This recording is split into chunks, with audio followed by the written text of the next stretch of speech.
Welcome, everybody, to the Bry and Samua Show. I'm Bry. I'm Samua. We're so glad that you joined us.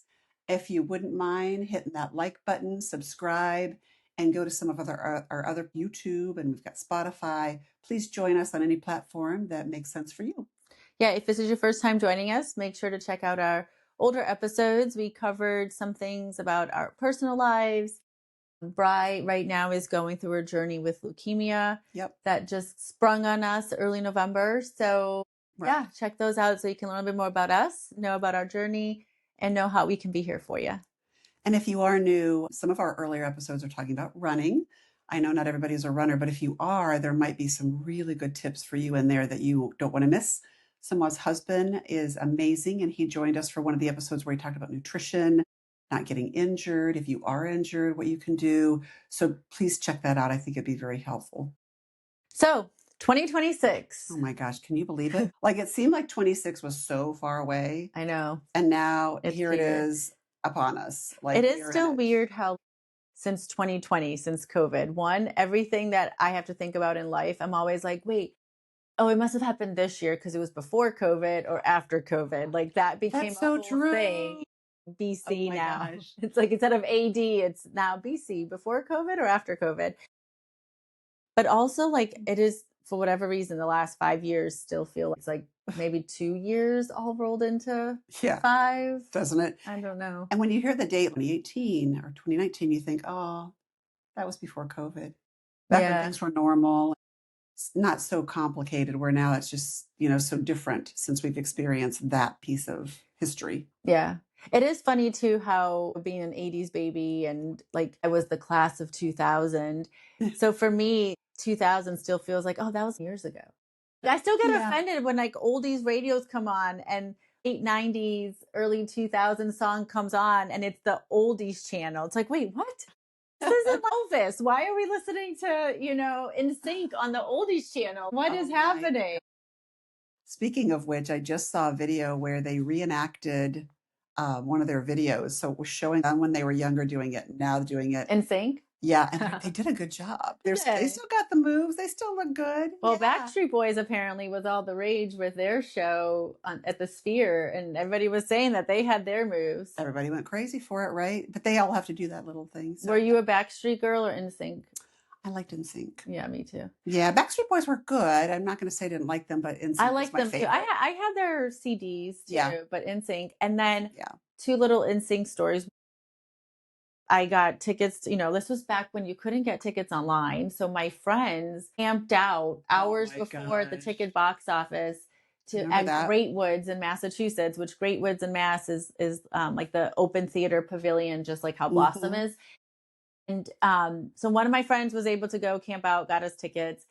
And my cousin got a ticket. And then just a couple weeks out was like, oh, I'm not going to go to the concert. So I'm like, what do you mean? You can't do that. So I ended up taking my sister, Luana, who at the time was, 9, 10. Oh my goodness. And we got there super early with this little kid, and the rest of us are all 19, 20, 21. And to be able to be up front. So we were up front because we had lawn seats. So we were right up front.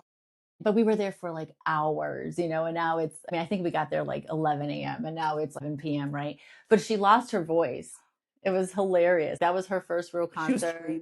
I did her hair all cute with 500 butterfly clips. Oh my gosh. But she lost her voice. And then in the parking lot was this big jam fest, just nobody's moving. And we just wanted to keep jamming in the car to more NSYNC with my friends that I was with. And she's like, no, I want to go home. And we're like, look at the cars. Nobody is moving. This parking lot is literally a parking lot. So nobody is moving. And then she just starts to scream her head off. So we got in line and waited, sitting in line, still blasting music though. On another boy band, New Kids on the Block. I think of you all the time. I don't know if any of you have checked out the new Donnie Wahlberg Boston Blue. No, what is that? It's a series that he's in. He was in the one Blue Bloods that was filmed in New York. Okay. And that ended its series, and he started a new one that's based in Boston. And every time I see it, I think I gotta tell Samua, because everything's Boston, and you would recognize all the places they're at, and that, you know, like especially the opening credits, it shows Boston and all the really coolness about it. So you need to check that out, just if nothing else, just to see all the Boston stuff. So I didn't like New Kids on the Block at first, just because of when I came to America and not being part of the American culture. I just kind of missed their first initial being super popular. But then when they re-released like their greatest hits album or something when I was in high school, then I got into them. But Jordan Knight's grandparents lived in Stoughton, which is where I grew up. At least that's like the rumor that I remember hearing. Supposedly, you know, he was, because they were all from the Boston area. My other little NSYNC story is that I remember being in middle school, and whenever we would get like the free weeks or months of the Disney Channel through the cable company, I used to love that, because I used to like to watch Mickey Mouse Clubhouse or the Mickey Mouse Club, whatever. Back then it was like real people and teenagers. It's not the cartoon that it is now. So Britney Spears, Christina Aguilera, oh my God, Ryan Gosling, Justin Timberlake, they were all on it at the same time. Wow. And they used to do these music videos where they would sing, you know, for like whatever covers for different songs. So I specifically remember JC Chazes from NSYNC. He did Runaway Train.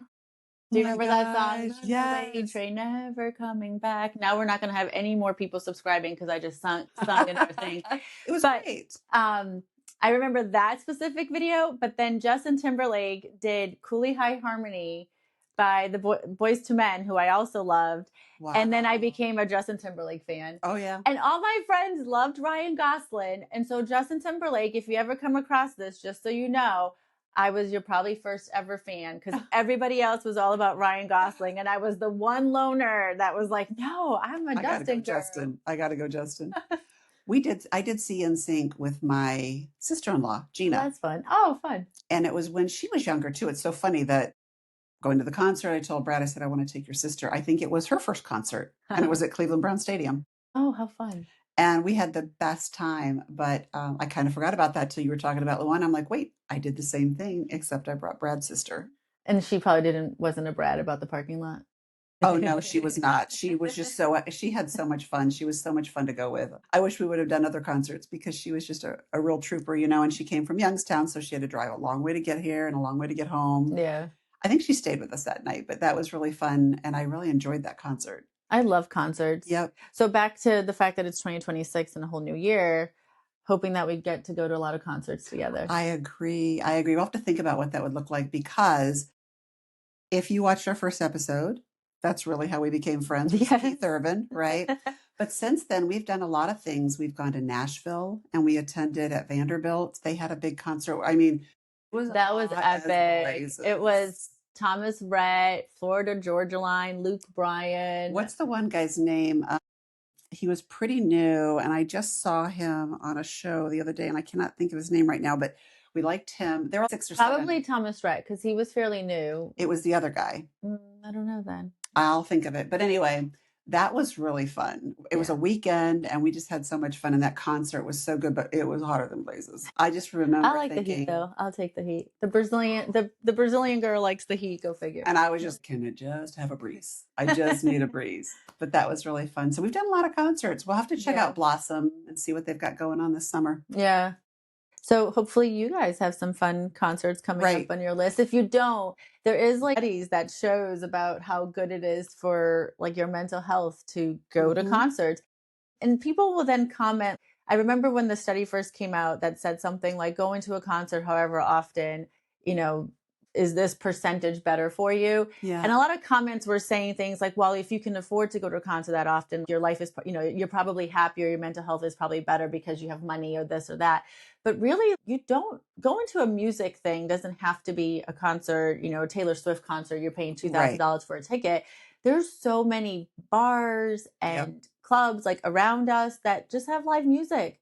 I know I have friends who they love to sing, and they're just going to coffee shops.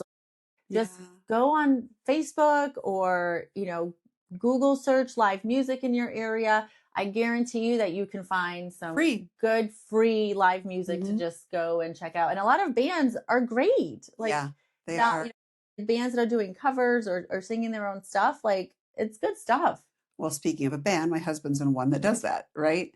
They just go out and play, and they haven't done a lot lately, but they just played the Michigan Ohio State game. Yeah. And they that had was a so great fun. time. They had about 200 people at this party. It was nuts. But that's the thing that I really enjoyed about being with him is the fact that when we first met, he was in like 3 or 4 different bands. And it was just fun to go to all those different venues and just hang out. And a lot of them were 6 bands a night. So they got like a 45-minute set, you know, and they were in there somewhere, but you got to see all these different bands and just really experience all different types of music. Some were covers, some were originals. It just depended on the band. It was fun. So New Year, new you.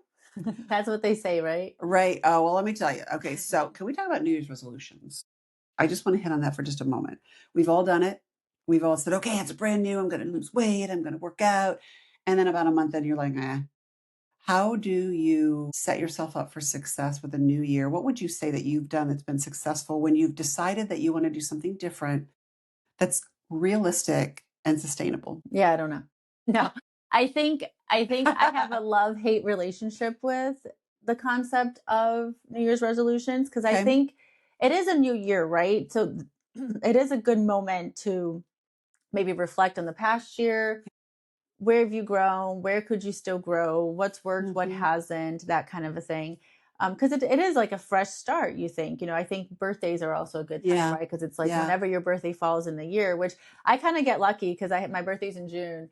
So I can kind of be like half year check mark, you know, okay, now it's my birthday and it's a whole new year of my life. So what do I want to do for that? But I would say the main thing with New Year's resolutions to maybe be successful is to not think of them as a New Year's thing in the sense of it's a great checkpoint of it's a brand new calendar. Let me be intentional. Let me plan some things. You know, what are things that I want to address working on myself? But also, because like you said, like, you know, you go to the gym, it's the big joke, right? Between now and Valentine's Day, the gym will be jam packed and then it just kind of falls off. So I think the main key to success is to set these goals. One, have a visual of some sort. Yeah, I like that. I like that. Vision boards are a new awesome thing. You can make them on your phone using Canva. I'm still a little bit old school. Like I like to have tangible things. I have a whiteboard. Yeah. So I think having some sort of visual that you can kind of track but the main thing is when you fall off, which we all will because it's hard to quit a new habit. Life happens, throws things your way, like leukemia when you're not expecting it, or, you know, job loss, divorce, whatever it might be.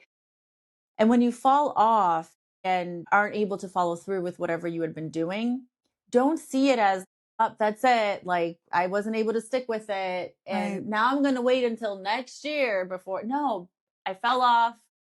I'm going to dust myself off. Like, just picking back up and pick up wherever you left off. Like, don't stress where you're supposed to be because you took 2 weeks off or 2 months off.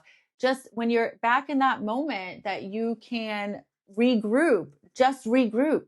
Yeah. And don't let it be like, well, I did this New Year's resolution. I only did it for a month and now it's not a new year anymore. And now it's been 3 months that I haven't been doing it. So I'm just not going to do it. Like, that's not helpful. You know, I had a visual board for training for Dopey and, there were 3 days a week that you did and so much mileage. And leading into this whole diagnosis, it got harder and harder for me to maintain the amount of mileage that they were asking me to do. And so I celebrated the mileage I got in. Yeah. If I was supposed to do 15 miles and I did 10 miles, but I was still disappointed. I didn't do what I was on my list. At the same time, you've got to celebrate what you can do. And sometimes your body tells you that you need to just back down a little bit, but you need to do something. And that's really all I can say. And that's kind of what my 2026 is going to be, building back up again and being able to give myself some grace because it's not going to happen overnight. I'm not going to step back into where I was 3 months ago. And I know that. And I think that we all need to give ourselves grace and really set realistic goals. For me, that's going to be the biggest thing because I'm going to want to be aggressive and I need to be realistic. Right. So that puts a question in my mind for you then. You have so much that you have no control over right now. Correct. And that you don't know timing or of anything. Nothing. So you're waiting to hear when are you going to get a bone marrow transplant. Then you have to wait X amount of time to see how your body responds. And then you're waiting for numbers to find out, can I be out in public again? Can I not? Like, there's just so much uncertainty and you can't really plan. No. So how are you going into a new year? Are you just like waiting and not making zero plans because you have no control? Or are you kind of like maybe having a loose framework, but like you're saying, allowing yourself grace and flexibility because of the uncertainty around you? Or it's really hard because like right now I feel good and I'm in the maintenance part of it, right? And so I can do my treadmill and do all this stuff. But when I do the bone marrow transplant, I'll have 5 weeks of probably nothing. So it's so weird because you get to a certain point and then that's going to flatten me out. And then I'm going to have to start over again. So I think mentally I've got to prepare myself for that because I have a choice to make. Do I do nothing now and just kind of ride it out, which is bad because I want to prepare my body for this big thing it's getting ready to go through. So I think for me, I'm looking at it strategically. And that's all I can do is what strategically can I do right now to get me ready for whatever's coming, knowing that that's going to wipe me out and I'm going to have to start over eventually. And I think that's just getting myself mentally prepared for that. Knowing those factors will be helpful. No timing right now. So how many times am I going to have to go into the hospital and get this maintenance thing? I don't know. I'm hoping January will be the last one and then I'll be able to get this done, but there's no guarantee. It could be March, or February or whatever. So I think loose strategy is what I'm trying to do right now and not setting myself up for failure or disappointment. I think more than anything, because I think in the beginning I thought, oh, we'll do this. And then starting in January, I'll do this. And I had in my mind the timing piece of it. Well, they've totally destroyed that. That's not going to happen. And that was, to me, I think kind of took me aback for a minute because I thought, oh, I've got this whole schedule that I thought we were going to do. And now it's all messed up. So for me, I think it's just backing off and just waiting and just trying to be patient, which I don't have a lot of, but I'm working on it. I know not being in control. That's definitely something that I know I struggle with. Oh my gosh, it's so hard. And when you think about it, like one day I was working and the next day I wasn't. And it wasn't anything I could prepare for. I didn't know this was going to happen. So from a work perspective, that's even been really hard for me because I remember the next day I called my boss and I'm like, okay, so I've got this thing next week. And then in a couple weeks, I've got this and blah, blah, blah. And she's like, we have it covered. And it hits you, right? That they can do it without me. That part's hard too. I think another thing to deal with when you think about that kind of stuff. And so, hopefully at some point I can get back to work. We'll figure out what that looks like. Yeah. And that touches upon for sure an aspect of human behavior in life where anything in life, you are replaceable. Yeah. And just kind of always remembering that. And sometimes, and as a mom, and I'll probably like ruffle some feathers with this thought, but even as a mom, that you're not replaceable. If you're a good mom, I should say that, because unfortunately there are some moms out there, again, ruffling feathers, that aren't great moms. And the reality is that, and they're better off not being around maybe. But if you're a good mom who's worried about raising your children and having a quality relationship with them and things like that, nobody else is going to care for your children that way. Yeah. Nobody, because you're just the mom. But at the same time, the people around you, even your children that you've done a great job of pouring into, could still see you as replaceable. And especially in today's day and age, I see a lot or hear a lot of stories, grown children, teenage children, for one reason or another, are not talking to parents anymore. And some of them are very justified, although that's a whole other topic I do want to get into more detail, especially as adult children who are choosing not to talk to their parents. And I went through that a little bit, where my children made a decision to not be around me for a bit. And it does, like, you see all these Instagram reels and memes from the perspective talking about spend your time wisely with job or this, because the one place you're not replaceable at is at home or with your family. And the reality is that's not necessarily true. Hopefully, if you're in a healthy relationship, even if you're divorced, but you're, co-parenting with a healthy, mentally, emotional, mental health, stable person, then that could be true. Right. But not everybody is in that situation. and you could find yourself where you're replaceable even at home, unfortunately. And the thing is, too, when you think about family dynamics, right? I think about, all of the families that you talk to, and well, we haven't spoken in a couple of years. And I'm thinking, oh my gosh, that's so sad because if something happens, are there going to be regrets? Right. What are you going to feel if something were to happen to that person? And we've had it in our family where, you know, people didn't talk for a long, long time and then something happened. And then, of course, there's all the regret. But then what's so ironic is that you see it after all the regret and celebrating whatever the person that we've lost was, all of a sudden it happens again. Yeah. And you're thinking, how do you know that happened again? Because you learn them from the first time and they just don't. I think, again, this could be its own whole show at some point. I know, right? I think to touch upon that, if you're an adult, the reality is there are people out there that are just toxic human beings. Correct. And they lack self-awareness. They're not trying to intentionally better themselves and better their relationships, for the sake of people around them and things like that. And so I myself have had those situations in my life, especially when you have people that, they're your family. It's one thing if it's a friend or a coworker, because they're not, it's like, friendships come and go a little bit.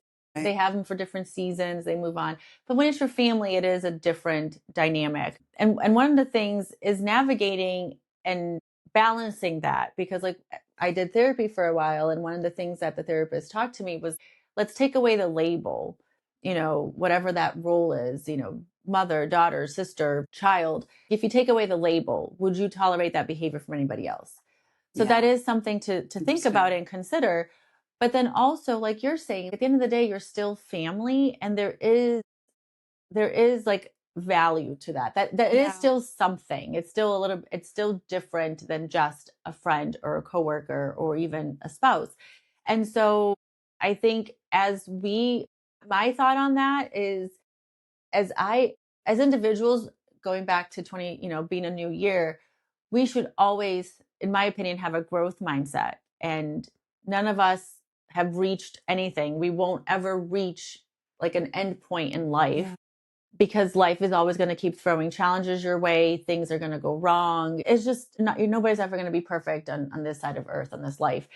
And so we should always have a mindset that we have things to work on for ourselves. And I think it is so important that the focus, and even when you have toxic people around you that are that close to you, that it's not, again, when you vent about it and you can have conversations. My husband or a really good friend that I can vent the different situations to, but then also at the end of the day, being like, that person, it's not about that person and their toxicity. It's about me and me growing and me becoming a better person and me knowing where to set boundaries. Because if I'm improving, then I should be working on what that person does doesn't affect me in the same way. That's really, really wise. And as I become more self-aware, I know where I can have my boundaries. And I might have to go through periods, a few months, maybe a year at a time, where I'm working on healing from maybe a particular situation that happened. I'm working on growing as an individual. But then as I do that and see results from that, then I should be able to reevaluate that my relationship with that person and then that boundary. And maybe I go from not talking to them at all for 6 months to a year. But now, I can include them in certain ways, or I can reach out in certain ways, always respecting where I'm at. And there are times, even my husband and I, we're always hosting people and having people over. And there are times that I'll be like, we can't invite that person this time. Right. Because we've had all this other shit happen the past couple weeks that has really affected me emotionally.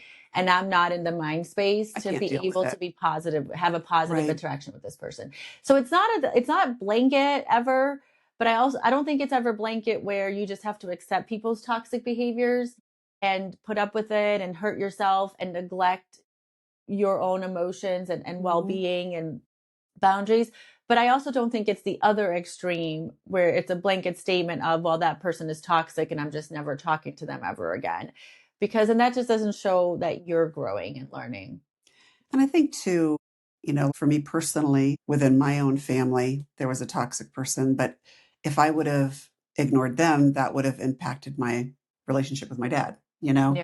And so I wanted a relationship with my dad and I wanted to make sure that we had a strong relationship. So I just learned how to control my situation a little bit when I was in the moment. And I learned never to be alone with that person because that's when the toxicity came out. In front of other people, they were great. One on one, they weren't so great. So I learned how to maneuver myself around those types of situations so I wasn't putting myself there. Did it still happen? Yes. But it was so much more limited than what it had been before. And that made me be able to tolerate a little bit more and be able to, like you said, growth mindset, you figure out ways to work around it. Yeah. And that really worked for me in that situation. Yeah, a couple years ago when I went through a really hard situation involving my kids and stuff, I ended up getting the tattoo, the Let Them tattoo. And this was before Mel Robbins even wrote her whole book on it. I had just come across the original poem about it. And the thing with the poem too that kind of hit me wasn't even just the aspect, the first part of the poem, where it talks about, if people don't want to come around you, if they don't want to, if they don't want to value you, like let them, like that's a reflection of them kind of thing. But the second part of it, I remember reading it for the first time, and that actually made me really emotional. And the very ending of it was more like, when somebody does want to show you love, let them. When they want to make you important in their life, like let them. Because I think in trying to protect myself, some of my survival mechanisms and things like that, growing up in my experiences was, I don't even know if it was necessarily to push away, but there was definitely like a sense of, the rug is going to get pulled out from under you any second. Right. And so you're on edge. Yeah. Like, don't get comfortable, like that kind of thing. And then being able to embrace that, which that's one of my things. Again, I wouldn't say New Year's resolutions, because I just I don't like the concept. And for anybody listening, make a plan for 2026, have a visual, have some bullet points, but don't see it as an all or nothing. If I didn't get this right from the start of the year, I'm just going to wait again. Like, just get back on the horse whenever you recognize you fell off of it, and start from scratch again if you need to. But reading books, I really enjoy those. So I have been working through Let Them by Mel Robbins, and super easy read, and honestly kind of a basic concept. Like, I think all of us are, I think everybody now, anybody who's especially on social media, seeing different reels and different things like that. It's not a novel idea by any means, a stretch of the imagination. She just does a good job of compiling it and articulating it.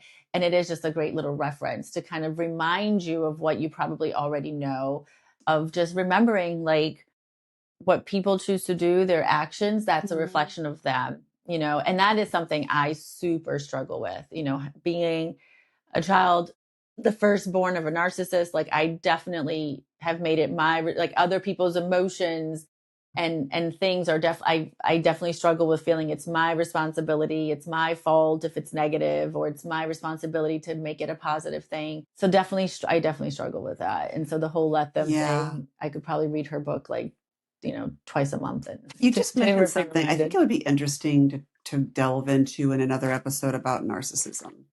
Because when you think about it, years ago, it wasn't even a term. Right. You didn't even know. You just knew something wasn't right. You knew you were being manipulated, but you couldn't quite put your finger on it. And you knew that it was a negative energy, but you just couldn't quite understand it. But now that they've delved into the concept of narcissism, it's really interesting. It is. Especially, you have to be careful, because then it's easy to also label people that. Yes, exactly. Exactly. But again, back to the 80-20 theory, probably 80% of the time that you think so, you're probably right. So it is an interesting thing to navigate. Yeah. Absolutely. Because I feel it really does help you understand, again, that it's not you. All those things that happened weren't your fault. And, that person was intentionally manipulating you to make you feel that way because it kept you down. So I think that would be a really cool show to do, because I bet you there's a lot of people out there that have dealt with that. So if you are one of those and you'd love to see a conversation about that, and we both have dealt with people like that, let us know, because I feel that would be interesting and just something that would be helpful. And we would love to hear your perspective on it as well. Another book that is on my radar, my brother actually told me about it. which, it's my little brother who always likes to pick on me, but I'm not going to take this as an insult. It was something along I bought the book, so I have it at home. It's Oh just, my it's gosh. coming on the radar, but it's something about like to have the courage to not be liked or something like that. Mhm. And But we all want to be liked, right? And when right. you're not, you can't understand why. What's going on? What do Yeah. you mean you don't like me? Yeah, But of then course. but I think we don't realize how much that negatively can impact how we walk through our own life and our own Sure. journey. And Sure. I know the last couple years, I've really been struggling some as I have dove into a new career path with acting and learning and growing there and having some experiences. It's really brought in a lot of things that I've had to process, of things that I didn't do with my life or paths that I didn't go down. And there's been a lot of like, who am I? Yeah. In the sense of, you know, if my life hadn't been this way, or if that hadn't happened to me, or if my childhood hadn't created this scenario, would I be anything like the person I am today? How Right. much of my thoughts and my feelings and even my goals and aspirations or things that I enjoy doing is really because it was a necessity or a protection mechanism or something else versus like, who is Samua if I was able to just have had a normal upbringing and Right. some normal life experiences, especially in those formative years.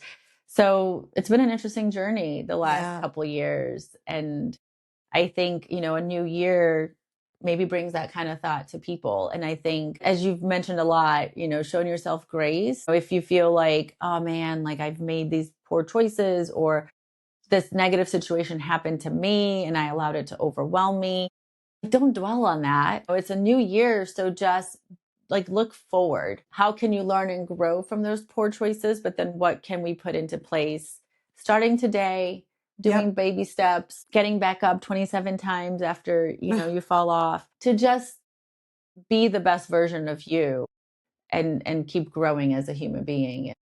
Just positive energy and making the world better for people around you. And I think a new year just, again, kind of gives you that vibe. You know, it was funny when I was in the hospital and people were bringing me stuff. I realized I don't have any hobbies. There's nothing that I like doing that it was so bizarre to kind of explore. Well, I'm the not one hobby that you kind of have is running, right, but you exactly. couldn't do I that. couldn't do that. I couldn't do that. And when I was running, I was listening to books on tape. You know, I wasn't listening to music. I found that books on tape took me someplace else while I was doing that, right? And it made a little better experience for me. So I do have that, but I realized I don't cross stitch or sew or anything like that. So I really uncovered the fact that I don't have a hobby, and I wondered what would I like to do that would release that creative aspect of me. And I'm still looking at that. So maybe that's for me for 2026 to uncover where would my passion be? You've uncovered your acting passion. I wonder if there's something that I haven't explored just due to time that might be something interesting for me to explore. Because now I've got the time. I've got all this time in the world, and now I've got nothing that I can really pursue at this time because I haven't really landed on it yet. But I'm not somebody who's going to knit. That just isn't me, those types of things. I'm not a book person. I like to listen to things but more. But yet at the same time, there's got to be something productive I could See, do. I'm visual, so I'm definitely more of a book person than listening. Like, it is so hard for me. Like, my husband is really good at listening to podcasts and books, same thing, like on Audible all the time. And I just can't, because my brain just goes to 27 different places. Right. And I'm constantly like, I tried to listen to some of his books on Audible that he recommended, but I ended up just getting the book version. I haven't been able to read through them because I would find myself like having to rewind the same like 7 minutes, like, because then all of a sudden they would say something and I'd be like, wait, what did they just say? Like, how did we get here? Oh my gosh. Like, why are they talking about this right now? And then I would have to like rewind it. And then and it's not even just, it's definitely not like a boredom thing, but I would be listening and then it would just trigger a thought. Like, oh yeah, by the way, I have to order groceries, or I need to remember to text Bry back, or, like whatever it is. And then that would just like totally disconnect me from the audio. And then next thing you know, like 12 minutes went by and I'm like, wait, they're talking about quantum physics. How do we get I thought we were just talking about like nutrition. And I think it's you've got to figure out when it's appropriate, right? Yeah. Because in the hospital, I had a hard time with audibles because I was just sitting there, and I think the same thing was happening with me. I'd be sitting there and listening to a book, and all of a sudden, it would trigger a thought. Yeah. But when I was on the running or on the path or something, for whatever reason, that focused me and it just made me be able to really engulf myself into whatever I was listening to. So I think maybe finding that right timing would be another piece of it, right? And I don't know if that's the right thing for me to do when I run, but I do know that it distracted me and I was also able to focus on it and I enjoyed it. Like there were times I ran a little farther because I was right in the middle of something and I'm like, I want to finish it. I got to finish this one piece. So I'm going to go around one more time. There is a lot of research that shows about how and if you look, a lot of cross-country runners, especially, but even runners in general, are really bright people who score really well in tests and do really well in school and stuff. Because there is, and I don't know which one is which, but it's like if you want to do something long-term memory, you can run before, if you run, I could be wrong, so don't quote me on this, but it's like if you need to study for a test and cram something in for short-term memory, if you run first and then study, that's your short-term memory. But if you need long-term memory, then if you study first and then run, then it gets you're thinking about it. Long-term memory, one or the other, vice versa. But there is a lot of things where running just kind of, with your brain, the connection and all of that. So do you remember, and I haven't heard about this in so long, you would play things at night as you were going to sleep or even while you were sleeping, and it was supposed to embed that in your brain. And like when you woke up, you were supposed to be all enlightened. I don't know if that's true or not, but I never really did it. I also remember, I think I was in like 5th or 6th grade when we were learning about marketing and advertising, and my teacher taught about subliminal messages. Oh, yeah. And how behind the main image in the movie screen, like there would be like a Coca-Cola thing or something, but like your subconscious can see it, but not like you don't see it on the screen, but it is there, kind of hidden, like a picture behind the main picture, sort of weird dynamic. Or a flash, like they do that with Disney. Yeah. Disney has a lot of those where they just flash something on the screen, and while you don't necessarily see it, it still registers in your brain, and you're like, wait. I remember being like 5th or 6th grade and just being like, what? Like people just brainwashing me left and right. I remember that really they are traumatizing me. Like this is not okay. And now it's songs. Whenever you like I think of all the drug commercials, they've got the really snappy songs, and you can almost sing along with them because they've got some sort of an earworm or something that hits you. And it's ridiculous. Yeah. And so they hit you with all the side effects. Yeah. Exactly. And you could die. And then I love when they say, don't take it if you're allergic. How do you know if you're allergic? I mean, come on. And if you're allergic, why would you take it twice? So anyway. So for 2026, I think for me personally, again, I've been on this journey now for several years, probably like 8 years or so, just really trying to always be a better person, be wiser, be good for the people around me, respect myself, which that was one of my biggest things, was always putting everybody first. And then balancing that, because that is still important to me, to certain people in my life, and my husband, my children, like it is so important to me to support them in ways that I can and that they need to help them be the best versions of themselves. Right.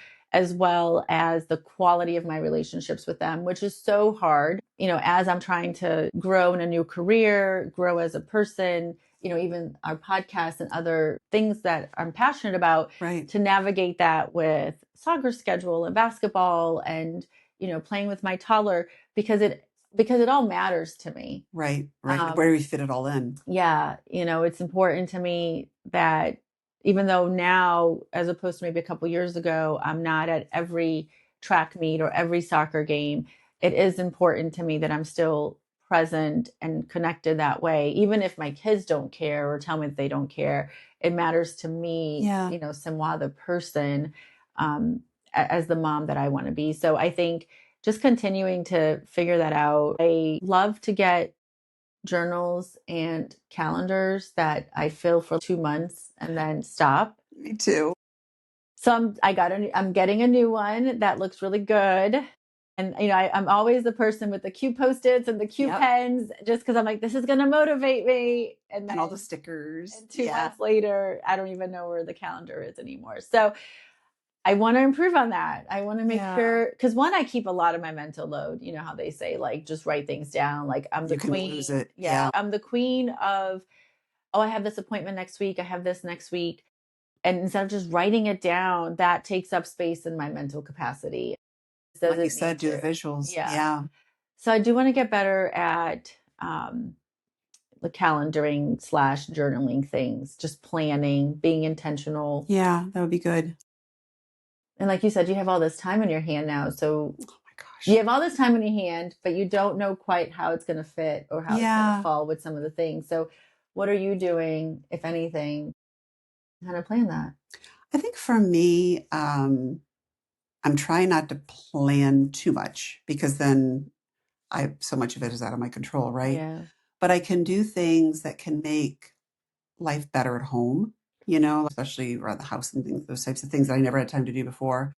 So I'm looking at those types of things. Like there's some stuff I could do that would be really cool. Just looking at relationships with friends and family because I'm limited right now on how much I can see people. And so what can I do to fill those gaps to where I can still see people? It was so nice to have Christmas with family because I was in the hospital for Thanksgiving. And so I didn't get to spend Thanksgiving with my family, but then for Christmas I did. And it was so nice, right? And that was really fun. Then moving forward, like what does that look like? I think for me, definitely health journey. That's going to be the biggest thing for me, I think, because I want this to end on a positive note. And the chances are there and the research is there. And I think that I'm well on my way for that. And so that is really just making sure I'm doing everything that I can to keep this moving in the right direction so that when the bone marrow transplant is done and all the numbers come back clean, I'm good. And I don't have to worry about this again. Now I'll have testing and things and it could always come back, but I'm going to do my damnedest to make sure it doesn't. Yeah. And then just start going back on my health journey to get myself back to where I was 3 months ago. And another Disney race. Another Disney race. Yep. For sure. So that's kind of where I'm at right now, planning, but not being too crazy with it. Yeah. And just trying to find ways to keep myself mentally astute, because I could just sit in front of the TV and veg out. I don't want to do that every day. That's ridiculous. Yeah. So what do I do instead of just turning on the TV all day and just sitting around, finding ways to stimulate my brain, but also be productive and do other things? One of the things you could look into, and as you're trying to figure out hobbies and stuff like that, is there's so many free online courses now too. Yes. So I think for anybody, again, wherever you are in life, you don't have to spend a lot of money, to maybe learn a new skill or add something to your resume to maybe give you a better job opportunity or even like a side hustle opportunity kind of a thing. Because there's so many free online courses and they'll bombard you with some emails, but hey, you'll get a little bit of wisdom on it, and then just make sure to unsubscribe for emails. Yeah. Do a separate email that collects all that stuff and then you can pull out what you want. The one thing I have done though, that I really want to explore more is I've been watching a lot of the cooking shows and I'm cooking things based on the cooking shows and I'm creating all these different things. That's been a lot of fun. I've enjoyed that because I like to, create good food. We're making things from scratch now where we weren't doing that necessarily before. Sometimes, but now we're trying to make everything from scratch. So that's been a lot of fun. Nice. I've enjoyed that. My thing this week is to learn how to make pasta. Like from scratch? Yeah. Huh? Yeah. And so you have a pasta machine? Because don't they have a little machine that they put them Well, through? yeah, I'll have to work on that. I don't have that yet, but that might be something I worry about later. Valentine's Day gift. Yeah, exactly. But no, I thought about cooking because then that way that's something that not only can I do for us, but we can have people over and we could create these wonderful meals and experiences. And I thought that would be kind of a fun thing to know how to do. Because I always think when I'm watching, I'm like, I want to be married to Gordon Ramsay. Because I'd never have to cook. Except that you don't want the screaming in you. No. But I just want the benefit of the meal. Yeah. Because they show these chefs every time I'm watching it. They always make all these meals and then they invite their wife and they're sitting there eating all this food. I'm like, that's a good idea. Nice. That's one thing that I am going to pursue in 2026 is just cooking different things and learning how to use really good ingredients and make good, clean food that would taste good and have, a good result on your body and all that good stuff. For my main thing right now is definitely focusing on my growth as an actor. I have 3 exciting co-star roles coming up. You sure do. Really just wanting to bring those characters to life, and they're very different characters. And I'm working on them kind of close to each other, being able to be switching gears. Switching the gears and having the little nuances of the different characters, be able to tap into those when needed. And I'm still working on stunt fighting. So that's so cool. I'm excited to continue to grow in that and just kicking ass on screen. Yep. Learning, maybe translating that if needed to real life. But I'm excited about that. Right. And then, yeah, I think the main thing is just to continue. I have one daughter who's going to be graduating high school. So kind of making sure she gets off so crazy. Well. And we have some key moments of, creating memories with her, like traveling for her 18th birthday and hopefully taking her to Brazil for the first time. And so I'm excited. I'm looking forward to those things. So I think 2026 is going to be very exciting. I do always say, I think it's going to be the best year yet, but not from the perspective that I'm going to like do this whole 180, but from the perspective that we should always be striving that the next year is your best year. The whole like, don't live in the glory days of high school or your childhood or even college. It's like, always look forward that you're getting better and you're going to make life better and you're going to make the world around you better because of the ways that you're learning and growing and healing and doing, from one day to the next. And if you live in the past, then guess what? You're going to stay in the past. And while you have things that impact you that were behind you now, how do you bring that forward in a more positive way, especially if it's impacting you negatively right now? Yeah. How do you turn that around a little bit to where you lessen that burden and you make it more positive? If you've lost somebody that was really close to you, how do you turn that around to where it's hurtful and mournful and all that, but then what do you do to make that something where you look back on it? I think about my mom. I lost my mom when I was 13. Look at my car. Is there anything else that could show you how much I'm thinking about her in a positive way? Her mom was B, was her nickname. And so all things little B's. We have a little ode to your mom right there. So she has a bright yellow Jeep. And it's called Mama B. That's my license plate. Yeah. But every time I see a B or something, I don't feel sad. It makes me happy because I know that she was my mom and she was amazing. And I'm celebrating her all these years later. We went to the cemetery yesterday. It's been 51 years since she's been gone. Oh, wow. Yeah, long time. And so really interesting to take that and turn it into something good, because that's what she would want. She wouldn't want me reveling and being so miserable. She would want me to be a happy daughter, but she would also want me to remember her in a really good way and all the good things that were about her. So that's what I do. And that's what I would highly recommend if you can turn that around with anybody that you've lost or anybody that, you're thinking about. Maybe try that a little bit. So we're looking to make 2026 our best year yet. Yep. Same here. And then that'll be every year after that. You got it. Yeah. Just being intentional, planning, but allowing that life happens, showing grace to yourself and to the people around you, because everybody is carrying something. True. Even your spouse, your children, your best friend, they're amazing people, but they are human. And, showing them grace as well and humanity, but just looking to make this world a little bit better for those around you and for yourself. Reminding, and I just encourage you guys to pick, even if it's just one thing, to just learn and grow in, whether that be a free online course, whether that be a couple of I don't want to say self-help, but maybe self-reflection, growth mindset books that you get into. If you have some recommendations for us, drop some comments of maybe some books or other podcasts or people that you follow that, just help you take life by the horns, take control, be intentional, not let it, what is Ferris Bueller's comment about not letting life pass you by? Right. You're going to wake up and life's gone by. So just not letting life live you, you live life. And I think too, take a cooking class. Yeah. I'm going to do that. I took a knife class once and it taught me how to cut things. Oh, nice. So much fat, onions do not make me cry anymore. I need to go to your house so you can teach me that trick. I'm just telling you, they don't make me cry anymore. So there are so many different things you could do that you could enjoy and do it with your spouse or do it with your best friend, whatever. But I would say looking around and see what's around you and what you can do, and then just take advantage of it. Don't sit around and hope for the best or worry about it. Just go do it. Yeah. Well, cheers to a whole new year. We're excited to get to be a part of this year with you and be on a journey together. Again, make sure that you subscribe so you know when we're posting not just the episodes, but we're going to be doing, we've already posted some shorts and little snippets as well as other side things going on around us. Again, where, share with a friend that you think would enjoy. You got it. Our conversations and ramblings and encouragement. We look forward to 2026 with all of you, and thank you so much for joining us. We really appreciate your support, and we want to hear your comments, so let us know what you think.